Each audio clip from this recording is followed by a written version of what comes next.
All right. Hi, everyone. We're about to get started on today's panel, and I'm so excited to see all of you here.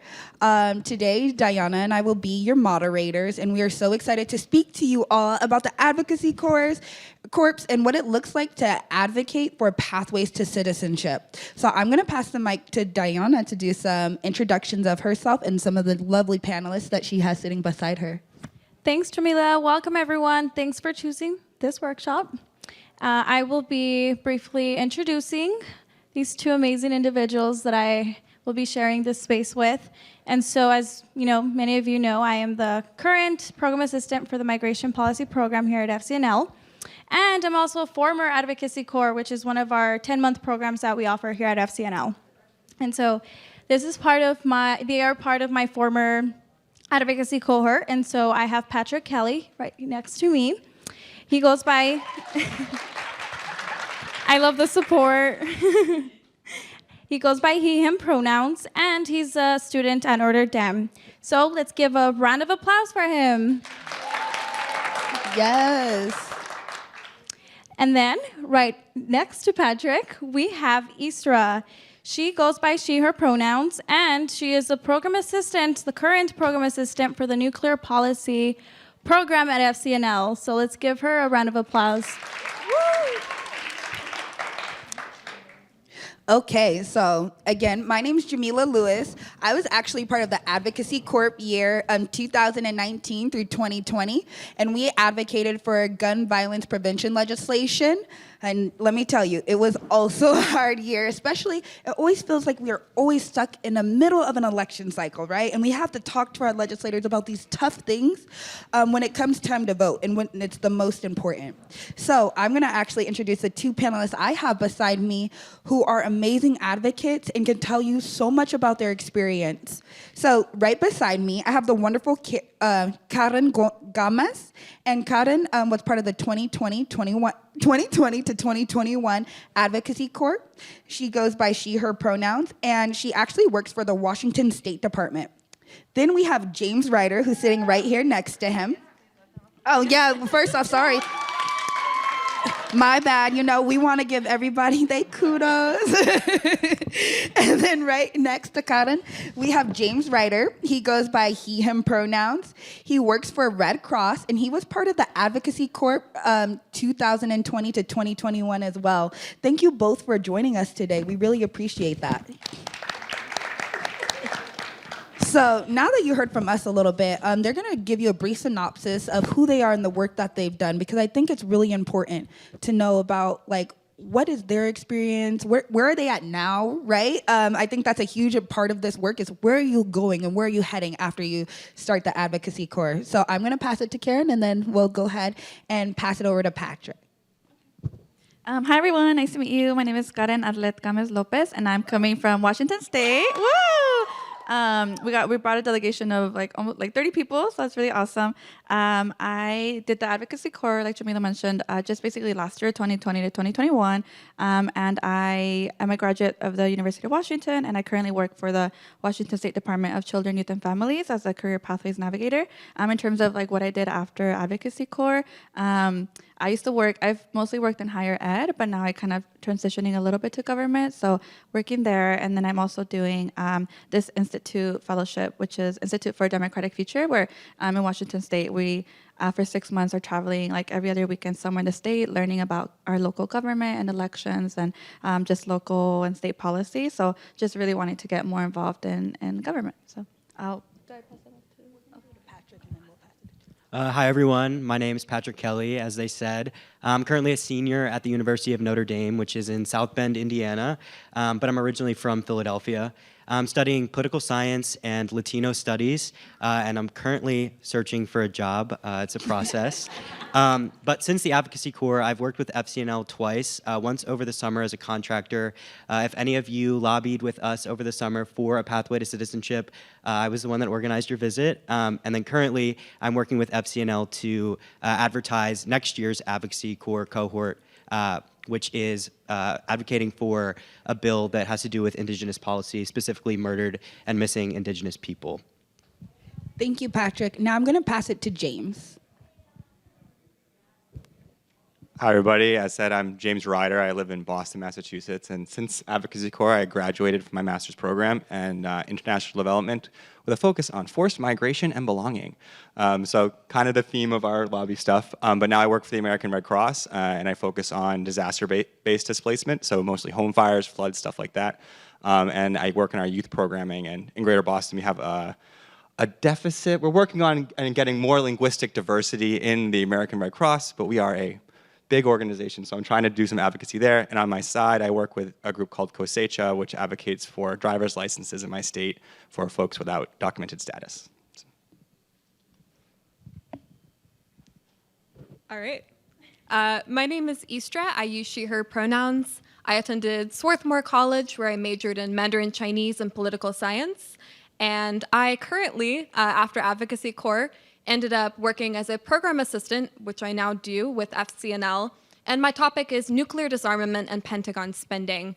And what that looks like for me usually is I primarily focus on compensation for people who survived US nuclear weapons testing and who are otherwise exposed to radiation through nuclear weapons production in places like my home state of Texas and New Mexico and Guam.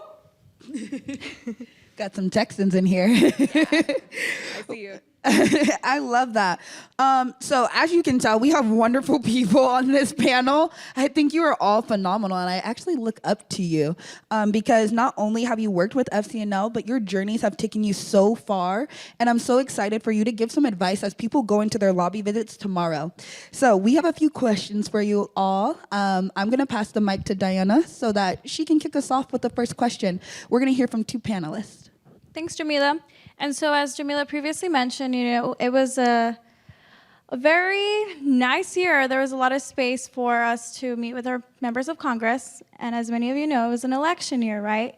So that was a big year for us. And so, for example, from my experience, my current representative, who at that time was Representative Ben Ray Lujan, he became a senator. And so what did that mean for me, right? It meant more power. It meant I had already built good relationship with this office. So it was a great opportunity to further expand that relationship. And, it was like the perfect opportunity to get even more support on the Senate side. And so for me, that was an amazing experience. However, I'd like to know what, the experiences of my colleagues right next to me were. And so I'm going to go ahead and start with Patrick, so he can tell us a little bit about his time. So as I said, I was organizing in South Bend, Indiana at the University of Notre Dame, and our district was a pretty deep red district, and we were advocating for a pathway to citizenship, and the office was pretty clear from the get-go that that was not a bill that they were willing to support, which was tough, and it was definitely a hurdle that we had to get over. As for an election year, since we were so deep red, and neither of our senators were up for re-election, that didn't really affect the way that she viewed the bill. There was no Democrat that was really challenging her. There was a candidate, but she wasn't a very strong candidate, to be candid. And then there was no Republican challenging her. So throughout my time lobbying her, her views didn't really change. And she actually ended up voting against the bill and then declined all of our lobby visit requests after the bill was passed in the House. And then the bill ended up dying in the Senate, unfortunately. Wow, that seems like a really difficult experience, right? And I love that you talked about that. Even though you knew what it was like going into the office, you kept on persevering to have those lobby visits. And I know that some of y'all are in some hard states. No joke, y'all are in some difficult states. And one of the things that really brings us to this work in FCNL is that effort to keep going and keep going back into those offices, irregardless if they're gonna take our visit. So I'm gonna pass the mic to my left and hear from Karen.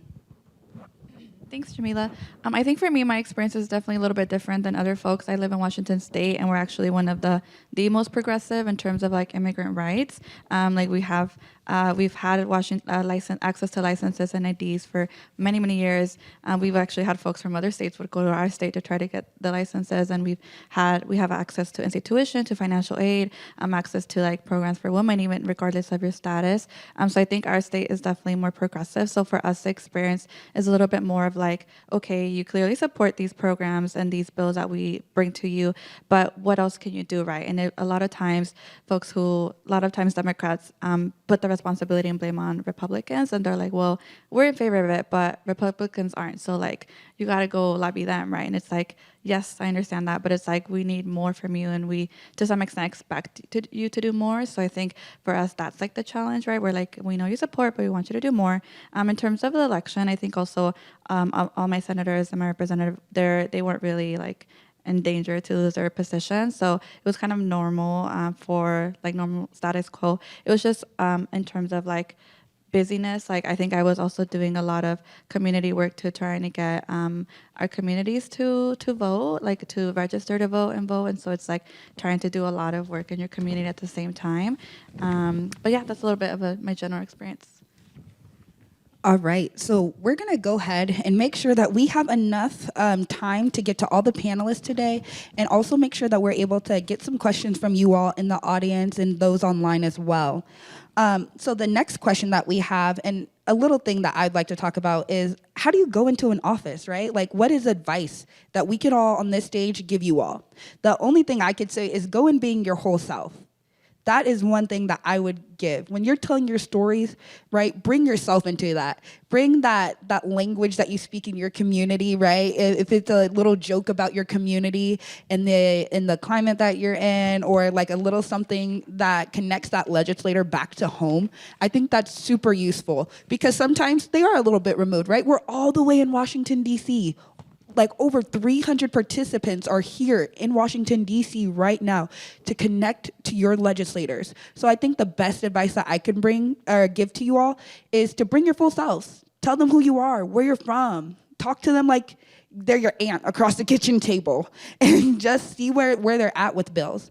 So that being said, my question is to all of you, what advice would you give to a new advocate that you would wish that you were given when you first started advocating for pathways to citizenship? So can we start with Istra? Yeah, thank you. So the advice that I would give to a new advocate is really to be flexible. Don't come in necessarily with preconceived ideas of what you're going to get out of this visit, or necessarily write off the visit before you even get there. So I'm speaking from a perspective, I live in San Antonio, Texas, and I have 3 deep red people. I have Representative Chip Roy, if you've heard of him. I have Senator Cruz and Senator Cornyn. But I was able to really build those relationships over my year and end up learning helpful information from those offices that I didn't think I was going to be able to learn.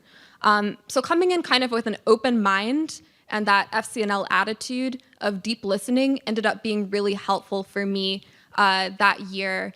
And I'll give an example. So when I went into Senator Cornyn's office, they were like, well, we're not going to support the bill that you're offering, but we want you to hear about this other bill that we do support, which would fix a loophole with COVID payments that were not going to use families with mixed immigration status. So, for example, if the head of household was undocumented, no one in that household got COVID relief, even if other members were documented. And so Senator Cornyn supported that bill, let us know. We also supported that bill, recognizing it didn't do enough because your status should not matter for whether you're getting life-saving aid during a pandemic. But we were able to go into 8 Senate offices and lobby and help get that bill passed and get that loophole closed and get more people covered, and then come back and let the office know that we were able to work with them.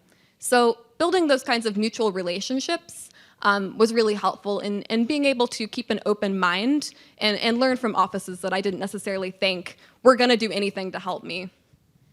Thank you for sharing. I think that's so important to think about, is that open mindset. I would have never gone into some of my legislators' offices without the support of FCNL. I think they definitely taught me how to be open-minded and how to sometimes really work on that value-based advocacy. So now I think we want to hear from James. What advice would you give to some people who are lobbying for the first time? Well, advice. So what I would say, you said bring your whole self, and I think some people have difficulty connecting to certain issues, right? So I don't come from an immigrant background. You know, my ancestors came from Ireland a few generations back. So I can't really say like as an immigrant, I care about this issue. So really focusing on how the issue relates to you, because sometimes those folks don't, like if you're talking on behalf of these people, then they might not really say, well, I don't really know those people, but you're in the room. So you have to make sure that you're using your own story, talking about how this issue impacts you. So for me, that meant saying like, well, my friend who is in this, and I care about them and I want them to be safe, right? Or if, and using those I statements. And the other side is, when I came into the visits, making sure that the folks who spoke the most were folks who were most directly impacted. So I brought in folks from immigrant-led organizations in my state to make sure that they could help lead the meeting and that they were comfortable doing so. And so there's a bit more capacity building work in my visits, and that was kind of the strategy that I used to make sure that the voices that were being most heard were the folks that were actually advocating for themselves. I'd actually like to jump in and, I want to hear also about, I think this is very important to address. We are in the midst of a pandemic, right? And so that really does change our overall approaches, the environment that we're lobbying in, that we're organizing in. And so I really want to know, what was your guys', what was everyone's approach during, a pandemic, and how were you able to organize your communities, especially as grassroots organizers? So, people have heard from me many times. So I kind of want to hear from your guys' experiences. How was it like organizing during the pandemic? Yeah, for sure. So since COVID was a thing, all of our visits had to be virtual. At least in my experience, the offices were not allowing visitors.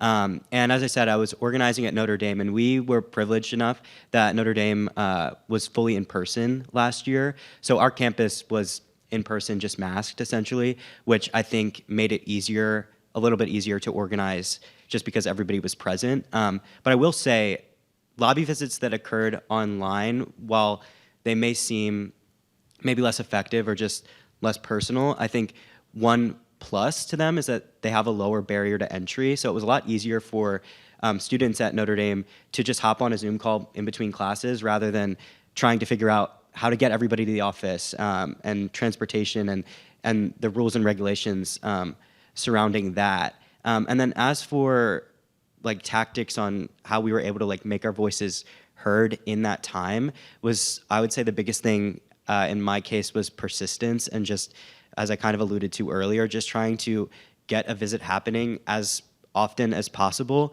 because as we were working on advocating for the Dream and Promise Act, lots of things were changing all the time, so there was always new things to talk about. And kind of what James was saying too, I think one way that we got our offices that were very open about not supporting the bill to listen to us was when I was trying to schedule the visits, I was making it clear that the people that I was bringing were very passionate about the issue, and often people that were being directly affected. So in the email, I would explain, like, I am bringing 10 of my fellow students that are very passionate about this issue, and they would like to speak with you, and just stressing that it is their job to listen to our stories. And I think that ended up being very effective in getting some visits scheduled where maybe the staffer wasn't the most excited to hear about a bill that they already told me that they weren't going to support and ended up voting against. Thanks, Patrick. I also want to add on, and I agree with that, and I'm so proud of you and everything that you did during your time. And I also want to take a time to really,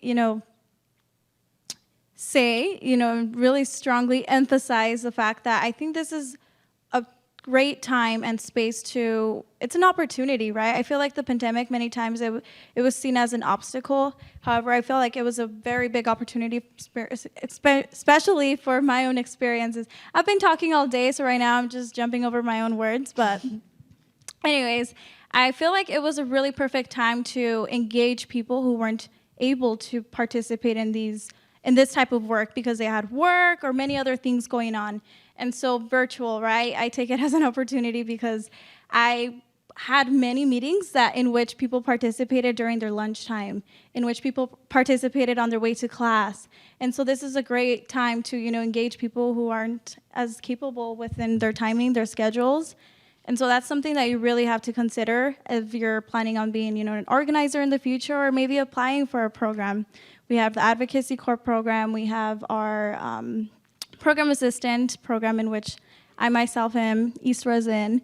And so there's just many opportunities to engage with an FCNL or, on your own. And so I think those are very helpful skills that you learn from as well throughout that time, I think, to really take every chance and every opportunity within every, circumstance.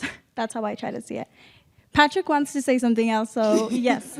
As I was listening to that, I just realized that one of the, I think, biggest advantages of everything happening virtually was rather than meeting with like our district staff, I was able to, I think a lot of us were able to get meetings with the Hill staff. So we were actually meeting with people in DC, which wouldn't have been necessarily possible otherwise. So I think that was one way that the visits ended up being more effective in the pandemic.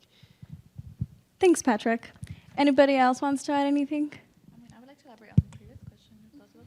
I love it. I love the energy. Okay, and good. Yes. I think Patrick covered this question. I would love to elaborate on the previous one of like, what is your advice? I think if you're lobbying for the first time, my advice is to be yourself unapologetically and share your story. So I forgot to mention this. I should have said it. So I'm undocumented. I do have the privilege of having DACA, but I think when I first started lobbying, I felt like I had to justify my existence and my humanity. And so it was this idea of like, this is me. I'm a great student. I'm a 4.0 student. I contribute to society. I pay my taxes. And so it was this way of like, I felt like I had to justify who I was for them to respect me and for them to be able to support a policy that would benefit my community. And my advice now is you do not have to justify your existence or your story. I think be yourself unapologetically.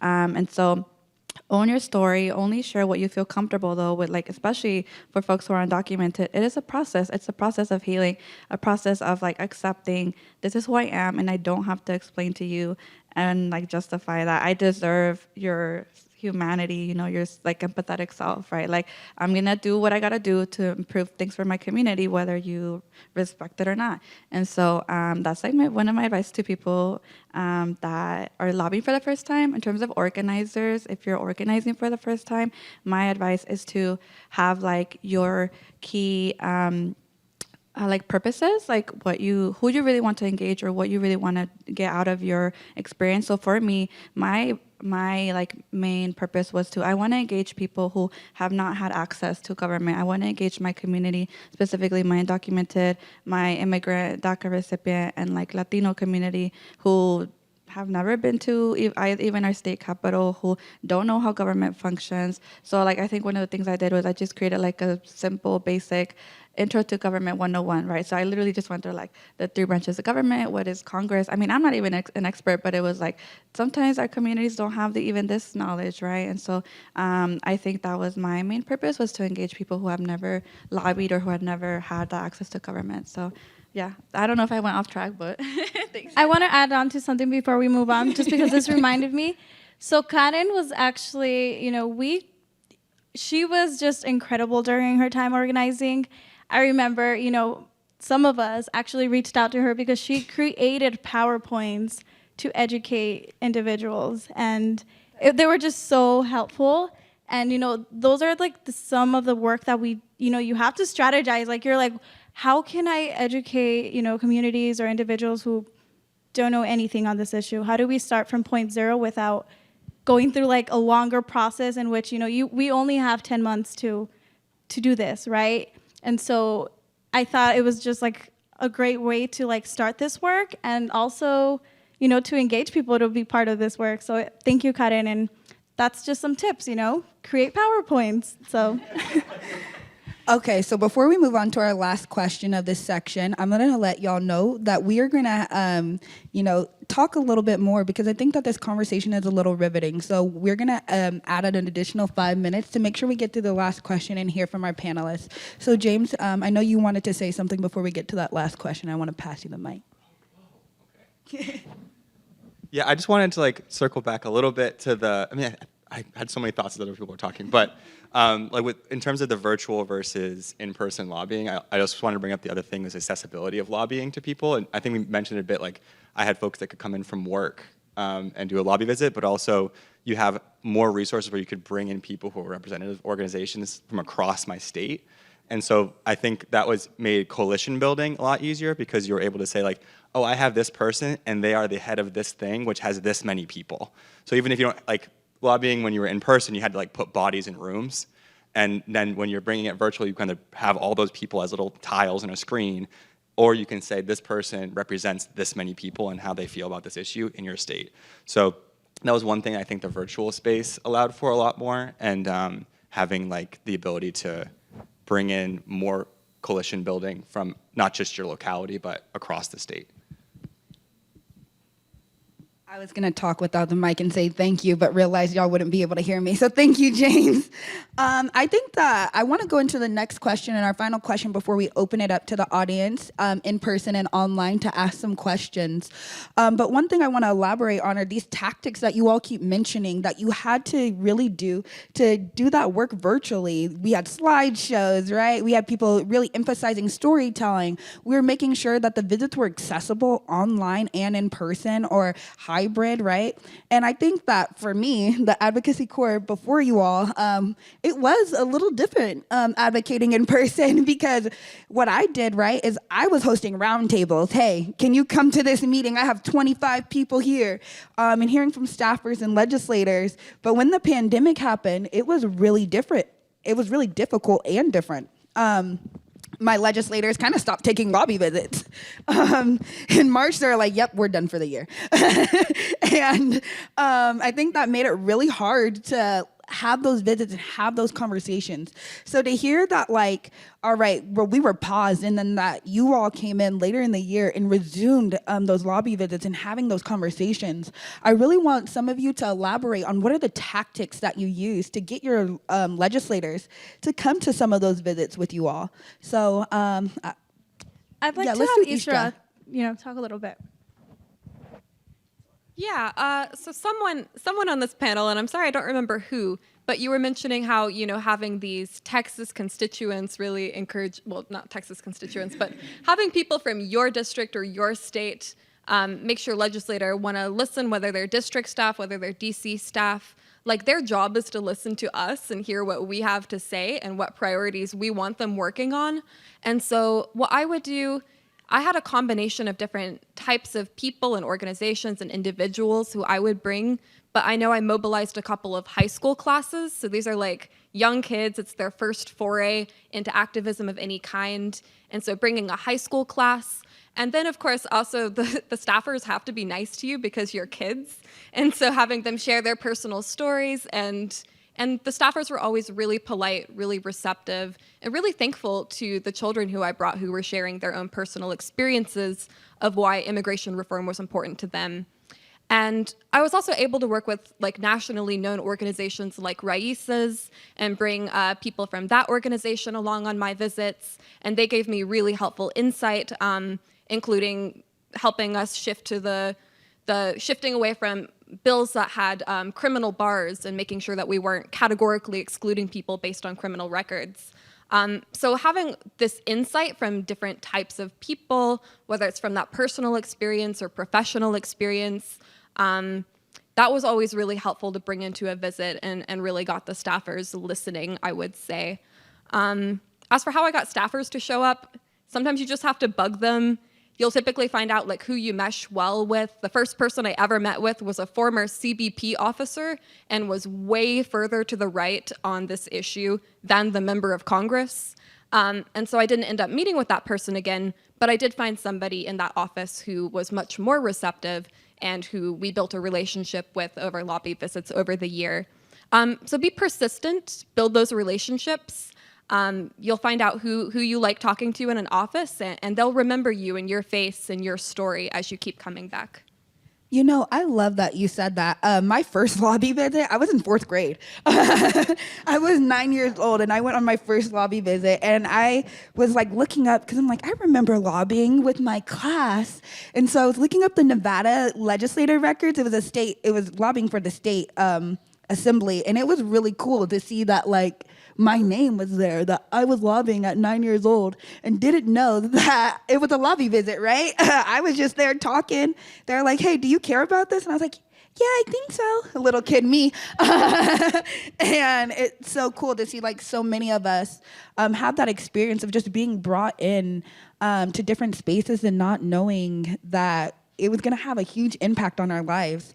I'd like to pass it to one of y'all to see if you have any final words before we open it up to the audience.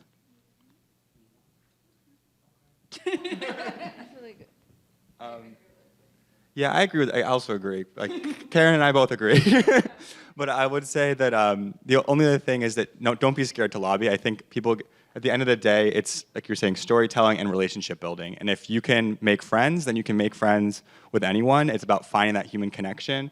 And like when you go into a visit, don't be so focused on talking at the aide, because usually they're like someone who just got out of college themselves, or like there's someone who's really close to you in terms of their career and their lives. And so finding that connection, whether it be like, oh, we both went to a similar school, or we both went, are passionate about Clark University, XYZ. I mean, there was relationship building, and when they mention like a bill or something like that, I know some people get scared about getting the technicalities. Like, and if you're not an expert, I know that I wasn't an expert on a lot of these bills. Like, you lean on each other, lean on your cohort. Once you've done that kind of building of knowledge together, is really like a great thing. Like, I kind of outsourced the research because we get all these bill names, and I would be like, all right, you're gonna like research the farmer bill. I'm gonna research that one. You're gonna research this, and we'd come back and have like a meeting. And then when they would speak to us about those, we'd be able to like, oh yes, we agree with this aspect and that aspect as a cohort. So it's about building a relationship both with your community and the people you're organizing with, and also those staffers. And like they're going to be friendlier to you. And I know I'm in Massachusetts, so I feel like Texas should talk more about this one. I'm like talking to Marky and Warren, they're like, we love you, I love you too, I love you more. But it really is, at the end of the day, relationship building, and anyone can do it. And there's a reason why they put that cheesy thing, like this is what a lobbyist looks like. Really, anyone can be a lobbyist. And opening that up both for yourself and your communities is kind of the point of this program. So make sure that don't ever feel like you're not qualified enough to be in that room. I want to echo what James just said. I also had visits in which, you know, some of the staffers that I met with, they had the same background that I did. They had their husbands, their wives, or their parents, their, friends. And so they were, just as deep into this issue as we were. So don't be scared to share your story. Don't be scared to, really talk to them about why you're there, right? It's getting to that personal conversation in which you guys are both able to develop that relationship and that comfort between each other, in which you are both able to share these things, because at the end of the day, that's what gets bills to get passed, and that's what gets concerns to be heard. And so I want to go from this conversation to talk a little bit about, and I'm sorry this wasn't on the agenda or anything, but there was a conversation that was just talked about, and it made me think about HR 6, which was, the Dream and Promise Act, which was the bill that we had been working on since August of 2020. And so, is that when we started the Advocacy Corps? Okay. It's been so... Anyways, and so we were organizing on this bill, HR 6, the American Dream and Promise Act. This provided a pathway to citizenship for Dreamers, temporary protected status, DED, statuses. And so this was a very big moment of our lives, because it was a bill that, we were super invested in here at FCNL. And so we got it passed in March of 2021. And so the House passed it, right? And so what happened after that? Nothing. And so I really want to talk about how we built up from that moment, how that kept our faith going, and how we handled this, right? And I really want to know this. And so, whoever feels like sharing. For me personally, as, a DACA recipient, being super passionate about this issue, I felt very down, right? My faith went very down. I really did tell myself, why is my work not being acknowledged? Why are our members of Congress, people that represent us as a whole community, as a state, as a country, why are they not doing their job? Why are they not listening to us? We've been working so hard for these past 9 months at that time. And so everything was going good. I kept getting, a support from my member of Congress in which they did support for the bill. However, I did not get that same, response from other members of Congress across the country. And so I just had to take a moment, obviously, really think, how am I going to continue organizing from this point, right? And so I, once again, listened to my faith, and I was like, I'm going to get something done. If it's going to be HR 6 or a future bill, I'm still going to keep working. I'm still going to keep that momentum. I'm still going to keep sending emails to my members of Congress until they answer and get visits done and gets, a bill passed finally. And so I just want to hear what others, experience. And I think Patrick wants to share. So Karen? Okay. Karen wanted to share, and then we're going to go to Q&A, okay? Sounds good. I'm sorry. I think that for the undocumented and immigrant community, what happened was nothing new. Like, it's been years and years, and like how someone had mentioned, we haven't had immigration reform since Reagan. And so I think that for the immigrant community, it has gotten to a point where it's like years and years and years of pushing for the same thing over and over that it's like so discouraging, And some people burn out and are just like, this is how our government works, right? Like, nothing gets done, unfortunately. But that's sometimes the mentality that ends up happening. I think we've seen it with the DREAM Act before. We've seen it with DACA. Like, we've had DACA in litigation for so many years.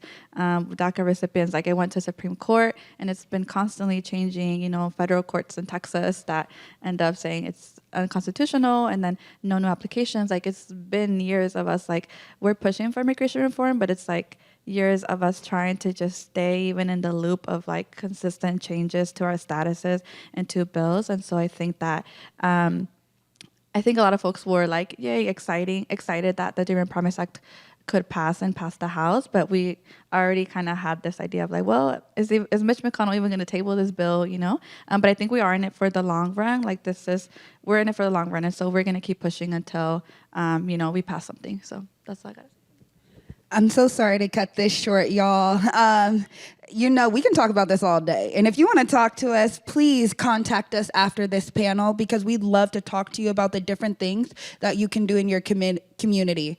But I want to open it up to you all, because I think that all of us up here are committed to being scale tippers. So if you put a little piece of rice on a scale, it's not really going to make it move. But if you have 40 pounds of rice on a scale, that thing is heavy, right? So I think all of us are committed to the long haul and being the scale tippers who are pushing it and pushing it and pushing it until we see the change that we believe in. So with that being said, we'd like to take a few questions from the audience. If you have any questions, please raise your hand, and then we're going to pass it to the Zoom audience as well.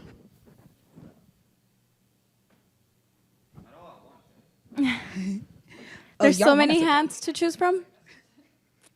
Oh, okay, we have one. Could you go ahead and stand up, and then we can share a mic? Okay, perfect. Yeah, they're coming to you. It's okay. Okay, so hello, my name is Courtney. One question I had was, after doing the program, like, how did you find your interest in the work that you wanted to go into? So, like, where you went into the Red Cross, like, how did you look for jobs that were of interest for you, and how did that come about? So which one of you want to start? James? My route to the Red Cross was a bit tangential, but I think for me, the Advocacy Corps was a great opportunity to do networking with my own state. So full disclosure, I had been abroad for like 4 years before doing Advocacy Corps. So I was in Spain teaching ESL. I really wanted to learn Spanish, and then I did Peace Corps until I was evacuated because of the pandemic, and then I found the Advocacy Corps. And so that experience kind of was a way for me to find roots back in my home state, and then make connections to immigrant-led organizations and kind of relearn what was going on, because I always thought Massachusetts was such a liberal state, we're doing everything great, but then through getting to know folks, at the state level, at the national level we were doing pretty good, but at the state level I was like, wow, there's really a lot of work to do. And so for me, like, part of the reason I work at the Red Cross now is 2 reasons. One, I was a youth and an educator, so my job now is with youth preparedness programs, so I do like disaster folks, preparing kids for disasters, and then on the other side is responding to disasters. But what I found in this work is that a lot of our programming isn't linguistically accessible. So now I do a lot of things like that with making sure that National is paying for translation of materials so that the folks who are receiving that are also happen to be the neighborhoods where folks can't get secure leases because of their status, and that's where we have home fires, right? So all these things are connected, and I learned that through getting to know things through the Advocacy Corps. So that's kind of how I found my way to the Red Cross, was that there's these untenable living situations largely because of undocumented status and inaccessibility of information in my state. So that's how I kind of got into that, and Red Cross is a giant organization. We can talk about the problems within huge international organizations for hours, but that's kind of how I found my way there, yeah. Thank you for your question. We have another question from the audience. While we're getting the mic to you, I'd like to state that I worked at a rape crisis center before I started working here. And I think that a lot of the advocacy that we leave FCNL with allows us to be translated into any field. So again, if you're working for the Red Cross, your local rape crisis center, you're working in local and state government, a lot of the skills that we build out here, I'm gonna tell you, again, being able to build rapport, being able to really express your values to people in your community and to your legislators, those are lessons that are going to impact you, and you'll be able to take on, I don't know, for years, 4 years. I started off at Spring Lobby Weekend, and now I'm on the stage at Spring Lobby Weekend. So I can definitely tell you that you are able to take these opportunities and to really expand into your career, and you never know where it's going to take you. Oh, so I'm going to do the next question and let Diana. Hi, my name is Sarah, and I'm grateful that Karen brought me into this kind of type of work. It's kind of to piggyback her question. So I see that all of us are here in this room, but I kind of was interesting to know, Karen's only one person, right? And I'm interested to know what I can do within my community when I go back home. So finishing what we're gonna do with tomorrow's visit, I was more interested to know, what can I do? I already work for a nonprofit, but it certainly does not have to do with immigration. And this topic kind of set my heart into going into more details. So I kind of was interested, where can I start? What can I do when I go back home, back in Seattle? I know you might not know because you don't know for Seattle, but where can I get started, basically? And I kind of hear that you kind of already answered my question, but kind of wanted to go into a little bit more deeper than that. I can answer. Yeah, okay. So I definitely think that there's many ways to get involved, especially, through our programs. So if you want to get further involved, there's our Advocacy Corps, our program assistant programs, our internships. And then just from grassroots organizing in general, you can start, your own network, right? You can start engaging people. I think Karen had mentioned, go to schools. Maybe are you in school? You can start a club, something in which you can start engaging students from within the school. I think that's a great opportunity to start. And then from there, you just start engaging people and you start engaging with other organizations as well. Also, letters to the editor. I think that's a great way to, also organize. We need that. Those are very great pieces that our members of Congress really do look at, and they really do matter because it's something that a constituent from that state is really concerned about, and it's being published. So it's something that the whole world is seeing, and so those really do make a change. And so there's many different ways of, organizing. It doesn't necessarily have to be lobby visits, although they are the most powerful tool we have. However, you can still share your stories, your concerns through the op-eds, LTEs, or scheduling your own visits. It's always good to attend also these trainings that other people might have the opportunity to have available for community members, and so it's always good to engage with those people as well. Get involved within your school. I think that's the best way to start, though. Personally, it really worked for me. And have you heard of United We Dream? They're the largest immigrant youth-led organization in the country, and so I know that they have different branches all over the country, and they work on immigration issues. Does anybody else have anything to add? Okay. I think that when we are passionate about an issue, especially when it affects us, we're a little bit overwhelmed in terms of like, I just want to see a change. I just want to make a change. And so I think right now, like you already expressed that you have interest in immigration. So I think I would give the advice of like immigration and what else?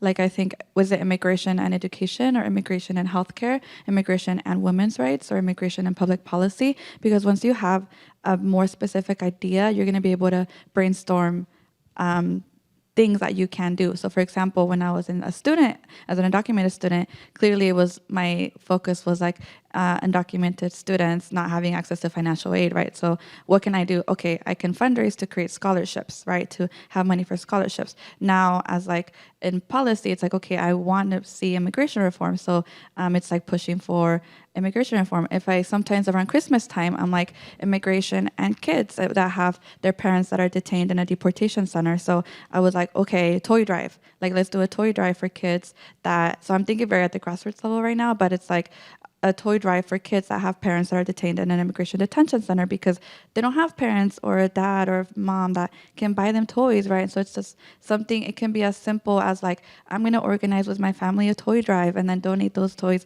to kids whose parents have been deported or detained. So it's like, oh, is it immigration and women's rights, right? Like what specifically am I interested in and what are concrete things that I can do? And then like, ask your friends, do you want to join me? Do you want to help me with the toy drive that I mentioned? Like that was a project that I did with a friend.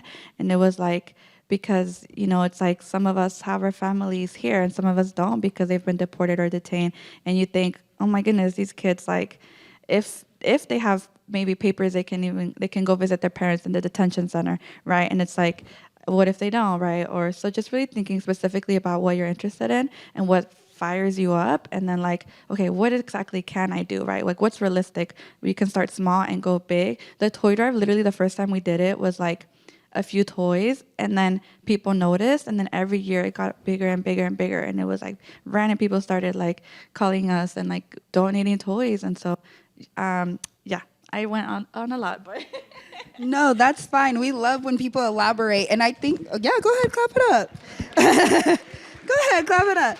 And as we transition to take some of the online Zoom questions, right, I think that one of the things I'd like to highlight are the advocacy teams, because that is where I work at FCNL. I'm the advocacy teams organizer, and we focus on grassroots efforts. I'm a grassroots organizer in my community of Las Vegas, and I think that one thing FCNL also focuses on is connecting with all of you in your communities. So when you're like, what can you do when you go back home? You can start an advocacy team. You can start what I started as what I do is I work with people who like to support people who are incarcerated on the inside and support them as they're released. So that's what I do. After I left FCNL as an Advocacy Corps member, I just kept involved. They sent me tons of emails. Go ahead and email your legislator. Call, do a Twitter storm. And then I just found other people who cared about the same things. Hey, do you want to do a lobby visit with me? Hey, do you want to do a lobby visit with me?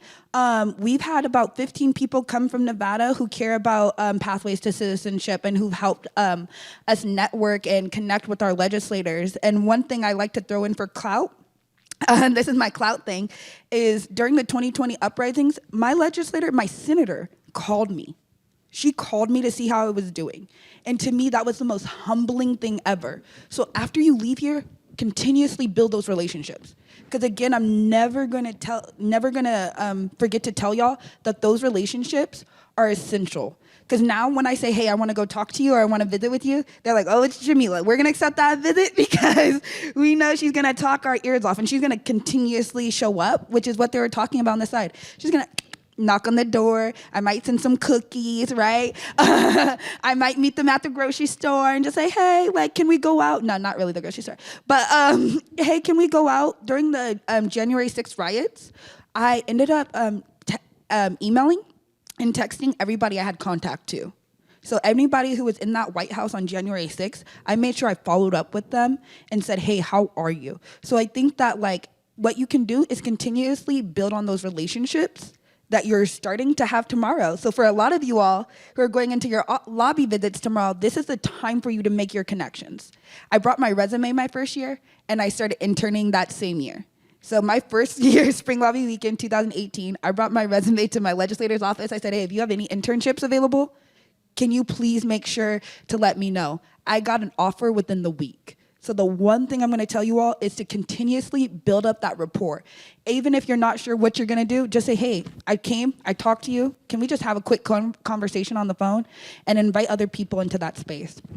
So with that being said, I'm gonna pass it out to our Zoom people and see if we have any questions. So Sarah? I'm going to turn it over to an audience question from Richard Martinez. So just give us a second. We'll pull up his video and Richard can ask the question. Thank you. Hi, everybody. Do you hear me? Yes, we can. You can't see him. I'm going last, so I know you guys have covered. What was that?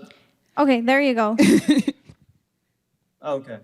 I'm going last, so a lot of questions have been answered. Like good things, like you guys have just been talking a lot on them, so it's been helpful. But I was curious just on like I'm a first-time lobbyer, like how, and I don't mind like gathering the troops and stuff. So I was more interested on becoming more of an organizer, but could you do it more on behalf of FCNL, or is it more like just on our own? Because I know, like I heard you guys say like just make your own club or something. And so that was my first question, was just kind of like how to be an organizer 101. And then my second question was that so I'm from New Mexico and I'm more of a progressive state. So I do like, there are some, like we support immigration to some standards, but when I heard Karen's story about Washington, that she's still pushing for other things, how could I be more prepared for my future, for my first lobby and just future lobbies about what is my state supporting currently and what could I be specifically asking for going forward? So those what? are two questions in one. What I'd like to do is I'd like to pass it to Istra for the first part and then maybe to Karen for the second part. But again, advocacy teams, please drop your email into the Zoom chat so that Sarah and I can reach out to you. But I'd love to hear from Istra because Istra has an amazing story of like, and honestly, a lot of people have an amazing story, but how they've taken their work with the advocacy teams and allowed them to continuously working with FCNL. And then we'll hear from Karen about more of their advocacy. You really hyped me up here. Well, for organizing, not all of what worked for me is necessarily going to translate for everyone else in this room, but I will share like how I was able to find people to organize. And a major part of it for me was actually leaning on my local Quakers. There are Quakers in San Antonio, it turns out. We have a meeting there. And a lot of them have, been hosting, for example, refugees from El Salvador back from the 80s. One of them ran an immigration law clinic at her university. These are people who are really passionate about the issue of inclusion and refugee and immigration rights and creating a more humane policy because of the values of Quakerism and the fact that we believe that there is that of God or an inner light in every person. So for me, I was able to lean on that community, and they also helped connect me to other people in the area, other local movements. I was actually new to my city, so the Advocacy Corps helped give me that encouragement to find out like who are the local experts already mobilizing on this issue of immigration. And me, I'm not coming in as an expert, I'm coming in as someone who's gonna learn from their tactics. And if you haven't had organizing experience before, I think that's a great way for you to start out too, is just find out, well, who is organizing, what are their tactics, where are they meeting, and join those movements, and then you can begin taking on leadership roles as you get more comfortable and find out what niche you want to fill in that role. Because lobbying is not the only way to do activism. Like there's direct action, there's supportive roles. You don't have to be in an office in order to be an advocate. And I think that we try to emphasize that here. So it looks different for different people, but that's my suggestion for what it's worth. I think that we can always do more in any state. We can always do more, regardless of how progressive it is. I think something general advice for everybody is, I'm focusing on immigration right now because that is what we're lobbying for, right? So I think take a really good look at your state in terms of like, I know sometimes if you're a citizen, like you don't realize sometimes the privileges that you have, right? So it's like really like going deep down, like in my state, does an undocumented individual have access to an ID or a license? In my state, does an undocumented student have the ability to go to college? Do they have the access to in-state tuition? Do they have access to financial aid? Because undocumented individuals do not have access to FAFSA, right? So it's like, do they have some sort of financial aid? And for some of you in the South, like Alabama, South Carolina, Georgia, in Georgia, undocumented students are banned from going to higher ed. Like, they are banned literally from going to higher ed institutions. And so it's like, sometimes we don't realize that, right? Like, we live the world that we live in our experiences, right? And so it's really important to sit down and really look at our states in terms of like, what access does an undocumented person have, right? And like, how can we improve that, right? So in Washington State, we had in-state tuition, but we didn't have financial aid until 2014, and we were one of the like newer students that. States, like one of the first states that passed in-state tuition, but it's like we didn't have in-state tuition, and so we were lobbying every single year, sharing our stories until we finally passed it in 2014, right? And so it really takes like you understanding what do we need, how can we push for that, and then going at it as much as you need until you are able to pass that. And so really just look at your state in terms of like education or access to benefits or etc. You all are so inspirational. I'm like, wow, they gave some great advice. We actually only have about 4 minutes left. So let's take one more question if possible and hear from one more panelist. Is there anyone else, Sarah, on the line? No, Jamila, that's it for the virtual audience. So let's take maybe a question from the folks in the room. Audience. Thank you. And thanks to Richard. All right. So before we close out today, does anyone have any last questions? Or comments? Comments as well. We take feedback. No, write that. Submit that to my boss, Sarah. Any feedback, please submit. But with that, it looks like there are no more questions here. And so we just like to thank everybody. And I can't see what that one says. But we'd like to thank everybody for coming. And of course, me being me, it wouldn't be a panel if I didn't tell you all some of the upcoming opportunities that you have to engage with FCNL. So we have the Advocacy Corps applications are open now. You can still apply to be an Advocacy Corps member. And I think, again, it was such a humbling experience. I was able to sit on the stage with Andrew Yang and ask him a question.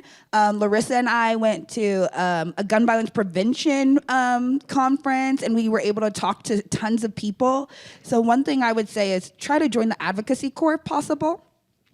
We also have the applications, though they're closed now. You can definitely become a program assistant for next year. And if you want to know more about it, I would definitely suggest asking any of these two wonderful panelists who are currently program assistants with FCNL, because they're going to give you a lot of information about their direct experiences and how that worked out for them. And obviously, you can tell they're pretty amazing. So I would definitely refer to talk to them. And then lastly, the Summer Internship in DC. Now, if I could have done anything, I stayed out here for summer in DC, and it was amazing, right? The cherry blossoms, being able to connect with FCNL, working on the Hill, going up to your legislator's office.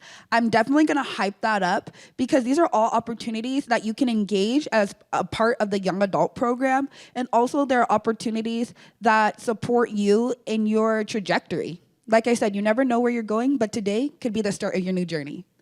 And now I'd like to pass it to Diana for any final words. Well, I don't know if I can, level up to your final words. I just want to really emphasize the fact that, we are here to support you. You can always reach out, and, if you even want me to look over your resume or, any type of, interest that you may have within the organization, feel free to contact us.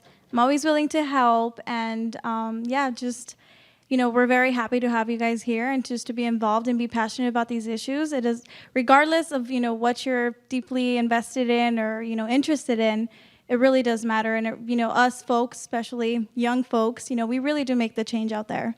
And so each one of us are, powerful in our own way. And, when it comes to numbers are really powerful, especially up in Congress. And we make that change happen that way. And so thank you all for being here. And yeah, if you guys have any questions, feel free to ask us, pull us to the side when you see us in the hallways.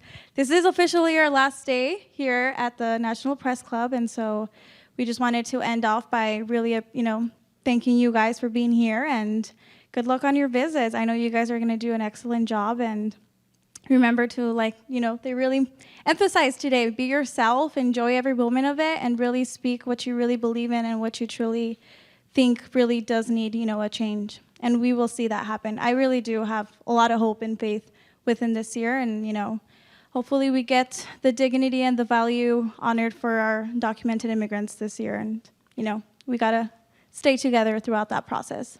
Thank you, Diana, and thank you to all of our panelists on the stage. Let's give them a round of applause. Come on, hype them up. They did amazing. They're all amazing people. Please remember that we're all regular folks, and we're sitting on this panel, and please continuously talk to us. Have a nice day.